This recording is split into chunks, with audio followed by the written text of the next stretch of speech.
Hello friends, Manjusha cooking and ব্লগে আপনাদের সবাইকে স্বাগত।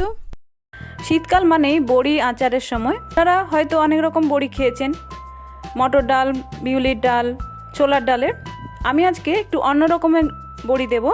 3 রকম বড়ি, ফুলকপির, বাঁধাকপি এবং প্লেন বিউলির ডালের বড়ি। আশা করি আপনাদের ভিডিওটি ভালো লাগবে। এই বড়ি খেতে কিন্তু খুবই টেস্টি হয়। ভাজা, তরকারি, শাক, মাছের ঝোল যাতেই দেবেন টেস্ট কিন্তু খুবই ভালো হয়। আর বাড়ির তৈরি করা বড়ির তো কোনো তুলনাই হয় না। তো চলুন দেখে নিই কীভাবে আমি বাঁধাকপি, ফুলকপির বড়ি দেব। আমি এখানে 500 বিউলির ডাল সারা রাত ভিজিয়ে রেখেছিলাম। এটা কিন্তু সারা রাত ভিজিয়ে রাখবেন, তবে ভালো ফুলবে। এবং সকালে ভালো করে ধুয়ে জল ঝরিয়ে নিয়েছি। এটা আমি মিক্সিতে পেস্ট করে নেব। পেস্ট করার সময় যতটা সম্ভব কম জল দেবেন।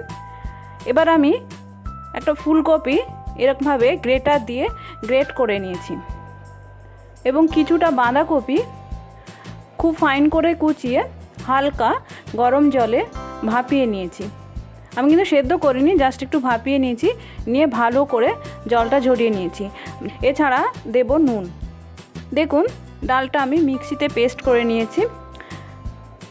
ডাল বাটাটা দেখুন কতটা শক্ত আছে, বেশি যাতে জল না হয়। যদিও বা মিক্সিতে বাটতে গেলে সামান্য জল দিতে হয়, কারণ বিউলির ডাল সহজে ব্লেডে আটকে যায়, তাই অল্প জল দেবেন, যতটা সম্ভব কম।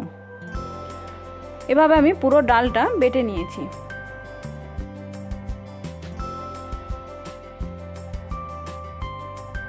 দেখুন এটা আমাদের বাড়ির ছাদ। আমাদের বাড়ির ছাদে শেড দেওয়া আছে, তাই জন্য রোদটা একটু দেরিতে আসে। আমাদের একটু মফস্বলের দিকে আমরা থাকি বলে চারদিকে কিন্তু প্রচুর গাছপালা আছে। দেখুন চারদিকে কত গাছ। এবার ছাদে রোদ এসেছে, ছাদে বড়ি দেওয়ার সমস্ত সরঞ্জামগুলো নিয়ে এসেছি। এখানে বসেই ফেটাবো এবং বড়ি দেব। রোদের মধ্যে বসে ফেটাতে কিন্তু খুব আরাম লাগে।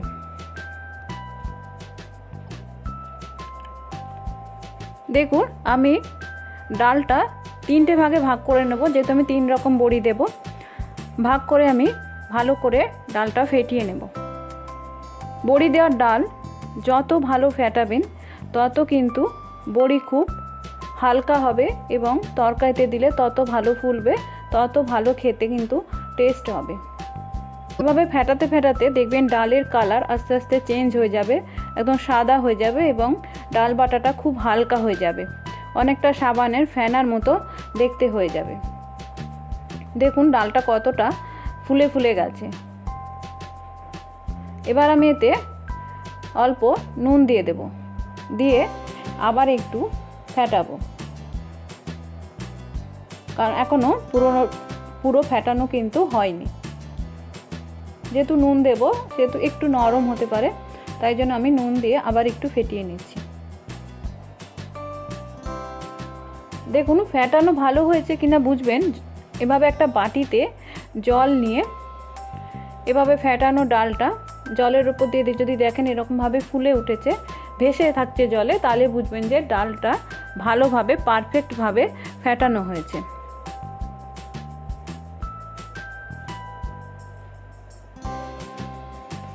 এবার আমি ফেটানো ডালটার মধ্যে যে ভাপিয়ে রাখা বাঁধাকপিটা রেখেছিলাম সেটা দিয়ে আবার একটু ফেটিয়ে নেব, যাতে বাঁধাকপিটা ভালোভাবে ডালের সঙ্গে মিশে যায়।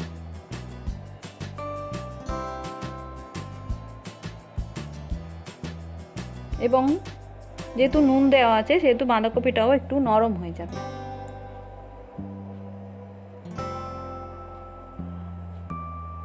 এবার আরেকটা পাত্রেও আমি বাকি ডালটাও ফেটিয়ে নিয়েছি। এবার এতে আমি মিশিয়ে দিলাম গ্রেট করে রাখা ফুলকপিটা। ফুলকপিটা দিয়েও আমি আবার ডালটা ভালো করে একটু ফেটিয়ে নেব, যাতে ফুলকপিটা ডালের সঙ্গে ভালোভাবে মিশে যায়। এই 2 ধরনের কপির বড়ি কিন্তু খুবই টেস্টি হয় খেতে। দেখুন এবার আমি একটা সাদা ধুতি পেতে নিয়েছি ছাদের ওপর।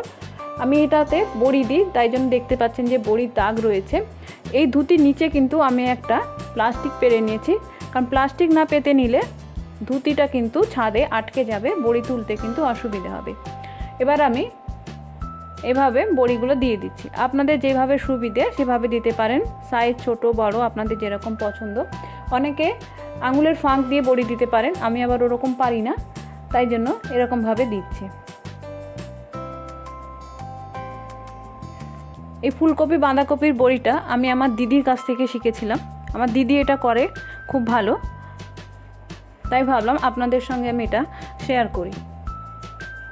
দেখুন বড়ি আমি পুরোটাই দিয়ে দিয়েছি, 3 রকম বড়ি কিন্তু দিয়ে দিয়েছি। একটু ফাঁক রেখে দিয়েছি যাতে আমি বুঝতে পারি যে কোন বড়ি কোনটা।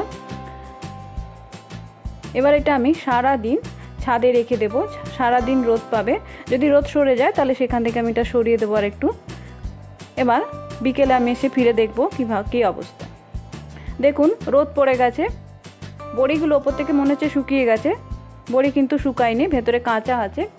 তাই বড়ি কখনো এই অবস্থায় ঢাকা দিয়ে রাখবেন না, তাহলে গন্ধ হয়ে যাবে।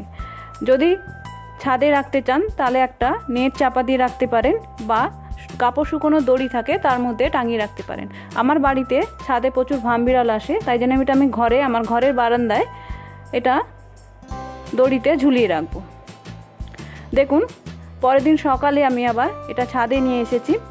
এবার এটা আমি যেরকম লোকে কাপড় শুকোতে দেয় সেরকমভাবে ছাদের পাঁচিলে ঝুলিয়ে দেব, যাতে দুদিক দিয়ে রোদ বাতাস পায় এবং ভালোভাবে দুদিক দিয়ে বড়িগুলো শুকিয়ে যায়। এবং এটা সারাদিন থাকার পর আমি এটা সন্ধেবেলা বড়িগুলো ধুতি থেকে ছাড়ানোর চেষ্টা করব। দেখুন বড়িগুলো কি সুন্দর আটকে আছে, খুলে কিন্তু পড়ে যায় না, তাই জন্য নিশ্চিন্তে ঝুলিয়ে রাখতে পারেন, কোনো ভয়ের কারণ নেই। দেখুন শুকিয়ে গেছে বড়িগুলো সারাদিন। এবার আমি ধুতি থেকে এগুলো এরকমভাবে সাবধানে সব বড়িগুলো ছাড়িয়ে নেব। আঙুল উল্টো দিকে দিয়ে এভাবে ছাড়ালে একটাও বড়ি ভাঙবে না। দেখুন সব কটা বড়ি আমি ধুতি থেকে ছাড়িয়ে নিয়েছি। আমার বড়িগুলো একটু নাক চাপটা হয়ে গেছে, তবে দেখতে যেমনই হোক খেতে কিন্তু দারুণ হয়। তাই আপনারা এই বড়ি এই শীতে অবশ্যই একবার ট্রাই করবেন। আর এই বড়ি কিন্তু সারা বছর সংরক্ষণ করতে পারবেন, মাঝে মাঝে রোদে দিলে সারা বছরই খুব ভালো থাকবে। আর যাদের রোদে দেওয়া অসুবিধা আছে বা সময় নেই, তারা এটা একটা এয়ারটাইট কন্টেনারে ভরে ফ্রিজেও সারা বছর সংরক্ষণ করতে পারেন। তো বন্ধুরা, আমার আজকের এই বড়ি কেমন লাগলো আমাকে অবশ্যই কমেন্ট করে জানাবেন। নিজেরা বাড়িতে ট্রাই করবেন, কীরকম হয়েছে আমাকে জানাবেন। নমস্কার, ধন্যবাদ।